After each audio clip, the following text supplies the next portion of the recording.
10 ఏళ్లు పాలించిన బీఆర్ఎస్ ప్రజా సమస్యలను పట్టించుకోలేదన్నారు మంత్రులు. తెలంగాణ ఉద్యమంలో కళాకారులు కీలక పాత్ర పోషించారని చెప్పారు. మరోవైపు సింగరే రాహుల్ సిప్లిగంజ్ కు ₹1 కోటి నజరానా ప్రకటించింది రాష్ట్ర ప్రభుత్వం. బోనాల పండుగ సందర్భంగా నగదు పురస్కారం అందించనున్నట్లు తెలిపింది.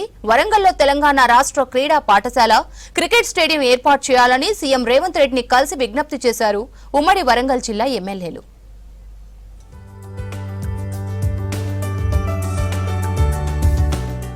అసెంబ్లీ ఎన్నికల్లో ఇచ్చిన హామీలన్నీ నెరవేరుస్తున్నామన్నారు మంత్రి వివేక్ వెంకటస్వామి. గత 10 ఏళ్లు పాలించిన బీఆర్ఎస్ ప్రజా సమస్యలను పట్టించుకోలేదన్నారు.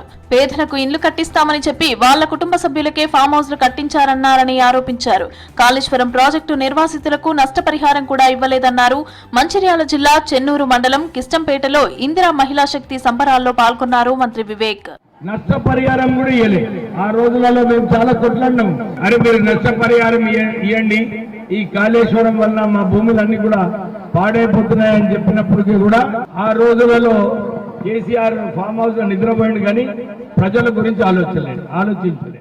తెలంగాణ ఉద్యమంలో కళాకారులదే కీలక పాత్ర అని అన్నారు మంత్రి జూపల్లి కృష్ణారావు. రాజకీయాలకు అతీతంగా తెలంగాణ ఉద్యమం జరిగిందని చెప్పారు. హైదరాబాద్ బంజారాహిల్స్ లోని బాబు జగజీవన్ రావు భవన్ లో ఏర్పాటు చేసిన ప్రజాపాలనపై ఆడియో వీడియో ఆవిష్కరణ కార్యక్రమానికి ముఖ్య అతిథులుగా హాజరయ్యారు. తెలంగాణ భాషా సాంస్కృతిక శాఖ రూపొందించిన ఆడియో వీడియోలను ఆవిష్కరించారు మంత్రి జూపల్లి. తెలంగాణ రాష్ట్ర సాధన కోసం యావత్ తెలంగాణ సమాజాన్ని సంఘటితం చేయడం జరిగిందో కవులు, రచయితలు, కళాకారులు అందరూ కూడా మరోగా అదే స్థాయిలో ఒక సంఘటిత శక్తిని ప్రదర్శించాల్సిన అవసరం ఉంది. తెలంగాణ ఉద్యమంలో కళాకారులే నాయకులు, కళాకారులే ప్రజలను నడిపించారు.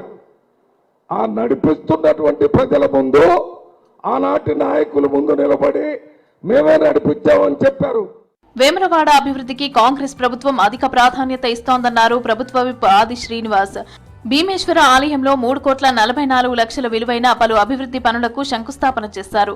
భక్తులకు ఎలాంటి ఇబ్బందులు లేకుండా చర్యలు చేపట్టామన్నారు. నెల రోజుల్లోనే పనులు పూర్తి చేయడానికి ప్రణాళిక సిద్ధం చేశామన్నారు.